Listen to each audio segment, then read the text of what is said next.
Yo, what's up guys? So I have something very cool for you today. This is straight up like anime level status here, but I kind of wanted to serve this video as a video to what is the best Egyptian god card. If you want to actually try to run Egyptian gods, who is the best one and how would it actually be utilized? Well, we're here to go ahead and check it out. The first play you guys are going to see here is just absolutely obliteration, anime level status gameplay of just next level stuff over here. I mean, this is the stuff only the protagonists in like the final episode of the season would be pulling off. So anyways, the player in the back is going to be actually playing some Danger Dragon Link is kind of what I want to call it. It's got the Crusadia. It's got like pretty much what everyone would consider to be the most of the meta stuff. Even got that YCS prize card. This guy's a sweat, alright? He's trying super hard, but it doesn't matter because he's going to get so destroyed by the Egyptian gods.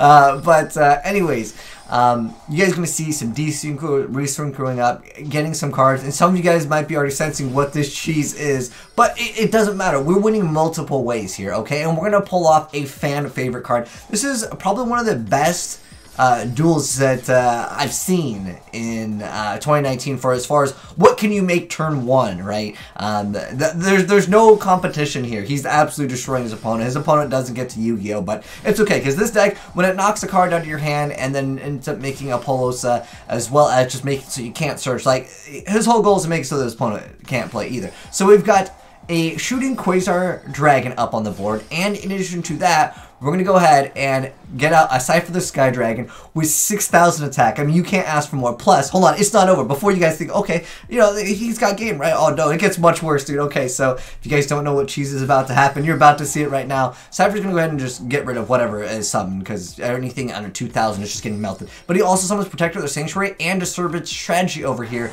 and that's going to make it so he actually loses all his cards.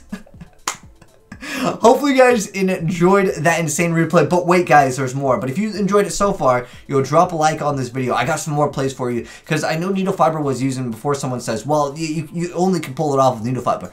Don't worry, I got more plays without Needle Fiber, and I kind of want to talk about this. So, I've always had this idea of making Egyptian gods competitive as a deck, but I think you need to kind of zone it to try to go for one. When you end up trying to play like 3 copies of each, there's a lot of cards that you're going to be utilizing that aren't really that useful. And that's just what it comes down to. Now, there are alternate ways to actually pull off a win condition. Now, I've already covered the win condition of Halakti, the Creative Light. However, I would say that is something that a lot of people won't be able to pull off because it requires a lot of combo steps. Because once you summon this card, you win the game, which requires all of the Egyptian gods. If you guys haven't seen that video, I definitely recommend you guys to check it out. I'll have it pinned down below in the comment section below. But looking at the Egyptian gods, the only one that ever saw like realistic competitive play was actually Obelisk the Tormentor. And it's because it had 4,000 attack, and on top of that, it could not be targeted by anything. And that was really good, and if it got special summoned during the end phase, it would be sent back to the graveyard. And also has another effect where you can attribute 2 monsters. But for the most part, the main reason why Obelisk was so strong is he couldn't be targeted, and he had a large attack. Now with Boral Load as well as Boral Sword, this card is kind of obsolete because you have to tribute 3 of those cards. So this card probably wouldn't be considered competitive at all in today's metagame. Now looking at the Winged Dragon of Ra, yeah, you can pay a bunch of life points, but you're going to have a lot of conditions met. The ideal way to play Yu-Gi-Oh right now, what makes a deck competitive, is being able to establish a board turn 1 that your opponent cannot break. And the best card that actually allows this to actually happen, without pulling off of, again, a FTK, which I did cover, Slifer is actually the best way to actually make an Egyptian God deck. If you're looking to build an Egyptian God deck, Slifer is your one to go to, because he's not going to let your opponent ever really summon something. And if we go back into the day with Yu-Gi-Oh, there's a card called Burn of the Mighty that actually complements this card quite well, and you can protect this card very easy, and the card actually can search out this card. But anyways, let's go ahead and get into some more gameplay over here. So anyways, let's go ahead and showcase it off versus Heroes. Heroes is a very popular deck right now, especially with the addition of Super Poly coming into the game. A lot more people are interested in playing some Heroes. And Cypher is just going to go ahead and come out and literally not let the opponent play. But like I said, Burden the Mighty, it's an older card. It was from like one of the video games. In fact, the card was actually a pretty expensive card a long time ago. And there's a way you can use Tiger King, and it's called Tiger King Control. If you guys haven't seen it, it's similar to that idea and mindset, but the whole idea of this video was to showcase off Slaydra the Sky Dragon, because he is probably the only one of the Egyptian gods that can be considered the most competitive. Again, and at this point you might be thinking, whoa, you have Slaydra the Sky Dragon with 0 attack, this is horrible. No, it's actually totally fine because your opponent won't be able to do anything. Okay, watch. So he's going to pay 4,000 life points. He summons Stratos, right? Now, Burden the Mighty, what it does is it makes it so they lose 100 attack times its own level. Most of the time, the higher level a monster has, the more attack it has. Now, in this instance, he actually happens to have Massive Hero Blast, which is actually able to actually bounce back Burden of the Mighty, making it so it still has the attack, because he's going to, again, lose 2,000 attack. If the monster goes to 0, it's immediately destroyed, unless, of course, he summons in defense position. And if you summon in defense position, well, you're just going to get ran over by other things anyways. So, a lot of times, these are going to be very one-sided duels. In fact, there's a lot more replays here, but for the most part, that's like the mindset and the idea of trying to establish that board where your opponent just can't deal with it. It's really mostly a going first type of attack. However, with the guard dragons, you guys can obviously still kind of play it out. And I have a build that doesn't have the dragon maids, in case anyone wants to kind of just get their hands on this deck now, because we don't have these yet in the TCG. Technically, we also don't have needle fiber, but again, these replays won't be showing off needle fiber here. But I do want to showcase off a very easy way to actually pull it off. And on top of that, you might be thinking, oh, you can just get rid of Slaydra with some kind of targeting, maybe destruction. We'll get into that also, because depending on what you draw, I mean, maybe it's Burden the Mighty, maybe it's Mound of the Bound Creator. You can make it so you can kind of protect your Cypher. Basically, you just summon Cypher, and a lot of decks will actually lose. But again, if you're going second, maybe not try and go for the Cypher is the correct play, because you actually want to go ahead and just go into your standard, like Red Hot Dragon Archfiend Abyss, and then also you got Polosa, both the Goddess. Like, you have other options in this deck, is what I'm trying to say. But okay, look at this board. It's already a GG. I mean, yeah, it's Magic Spectres, which actually might have kind of technically a good matchup. But when you happen to have Burden Mighty, these cards need to be summoned, normal or technically special. But you have to normal and Instant attack position, and we already know that's going to be GG. But I mean, from here, you guys are going to see he's going to try to attempt to go for their effects. But all of the Link monsters, and this is kind of cool with Cypher, he actually kind of counters Links. So this is basically GG. But Clearing Fast Dragon actually has this effect, which will actually try to stop this, but this is just going to go ahead and say no to that, and then he's just going to go ahead and lose out on that. Now, the Magic Spectres don't get destroyed, but it's actually going to just change its attack to 0, because, well, he's going to add the card, but, well, Cypher is going to activate its effect. Magic Spectre can't be destroyed, but it's just going to be 0, so pretty much at this point, not going to be looking too good for him. He's going to go Pendulum, but it doesn't really matter. The whole point of the video, I'm just going to fast forward it here. But I do want to show you guys it up against Blue Eyes, because what you would need to actually compete with this deck is be able to actually summon a bunch of monsters with, like, a lot of attack. Otherwise, everything is going to get destroyed.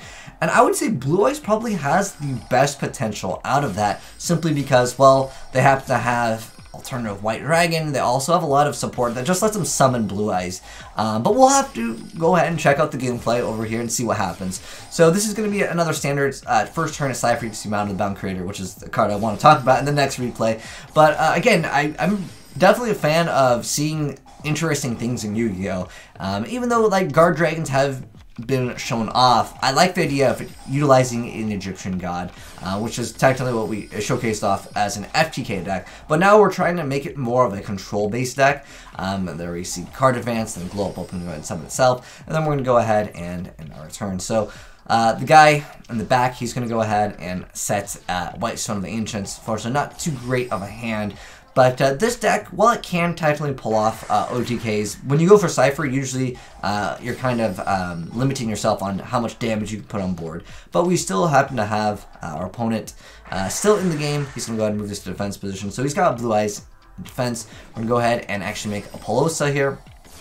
And finally be able to get over that Blue Eyes. And so we have a Polosa and a Cypher, and at this point, you pretty much win most of your games. Like I said, Blue Eyes is probably one of the exceptions for, like, some of the matchups here. So he's going to go ahead and summon an alternative White Dragon, and he's going to try to activate that effect, but that effect's not going to go through. He's going to go activate Trading, Dragon Shrine, he's going to go ahead and return of the Dragon Lords, and he's going to summon another Blue Eyes there. He's going to go ahead and summon the Heretic Sun. He needs to get rid of this card. Like, it's funny because like he's also playing the Winged Dragon of Ra. Battle of the Egyptian Gods is another video I do plan to do. So if you're new to the channel here and you want to see all of the Egyptian gods battle, I think that would just be a fun thing. I'm probably going to set it up for like AI versus AI, so it's just more balanced, and we'll make them basically run the same decks. But I like how he activates his card. It's the changes to the ultimate creature of destruction, but it was the toughest, the invincible, the unbeatable, but it just got beat by a Boral Sword and a Slifer the Sky Dragon. But again, basically when this card comes out, it's basically 2,000 attack because everything gets reduced. If you just have one card in your hand, it's a 3,000 attacker, and then you have Burn of the Mighty, and then Mound of the Bound Creator. You're looking at a very difficult deck to actually compete against. So anyways, this one over here is going to be showcasing off a different build. And I'll give you guys a deck profile of all of these right after this replay. But this one's a different build. It's much more simple, but it's just basically showing off Bound of the Bound Creator. I'm sure a lot of you guys have seen Rockets, obviously with the addition of the new deck that just came out. But he's just going to go ahead and tackle over him, and he's going to take another 1,000. So really simple card. Mound of the Bound Creator makes it so 10 or higher monsters cannot be targeted or destroyed by card effects. So at this point, they can't really do anything to your Cypher, and anything that he summons, although most of the rockets get their effects when they're destroyed, you can summon like another one. Like, you're not going to be able to make anything because you can't deal with this card, and that's the biggest problem that a lot of decks will actually have, is they literally cannot summon anything and have it stay on the board. It would need some type of a quick effect to instantly get rid of Cypher the Sky Dragon, or they need some targeting removal, but they're not going to be able to target it if you happen to have Mound with Bound Creator. So anyways, let's go ahead and hop into the deck profile. Shoutouts to my homies Daisuke as well as Teriyaki for giving me these plays. We don't need solo every deck. Okay, so this one over here is the Cypher Turbo one that you guys did see in the gameplay. There is technically Nido Fiber, but we didn't utilize it in the gameplay, except for the first one, which was the absolute obliteration anime status one. So anyways, I'll mouse over the cards real quick and go over them. So Guard Dragon, and then we got Red Eyes and triple copies of Cypher, triple copies of Rescue Ferret, 3 copies of Draconet, 3 copies of Tilru, 1 copy of Parla, 3 copies of Nazri, 1 Lead the World Chalice Fairy, then we got the Guard Dragon, and then Global, triple copies of True Name, triple copies of Card Advance, 3 copies of Signet Mining, 2 copies of Hospitality, 1 copy of Reborn, 2 copies of Inheritor, 3 copies, I'm sorry, of Burden of the Mighty, and or the Mound of the Bound Creator. These are kind of interswappable. This card does let you deal with other like potential like fusion cards, or like where they would activate a card to bring out like another card that could potentially have a large amount of attack. Because most of the time, to get out a monster that has larger attack, people will have to go into their extra deck, and in order to get into their extra deck, they have to summon a bunch of small monsters to make them, and this just kind of helps deal with that. But again, either one is kind of fine. Then we have, of course, Legacy Guard Dragon, extra deck, Red Heart, and then we got the Savage Dragon, Ib, Boral Sword, then we got 3 copies of Saryuja because you're going to search through those cards, Pelosa, Nido Fiber, Guard Pain, Riplo, and Pissy, and LP, and then also there was several different builds here. Now this is a much more simple build if you guys want to try out this one. This one doesn't really utilize the extra deck, so that's why there's 3 copies of Extravagance, but it's basically just a bunch of the metal foes. And then we have Cypher, then Balbaboon can let you recycle some of the cards you do not want to have in your hand, or maybe extra copies of cards you just don't need. And then basically the goal is to hopefully open up with Obedient School. You can also cycle with, of course, the Metal Foe engine, but basically you need to open up with this card, or you can kind of try to play it out, but most of the time this is just more of a straightforward deck where it's just this card lets you get out 3 monsters.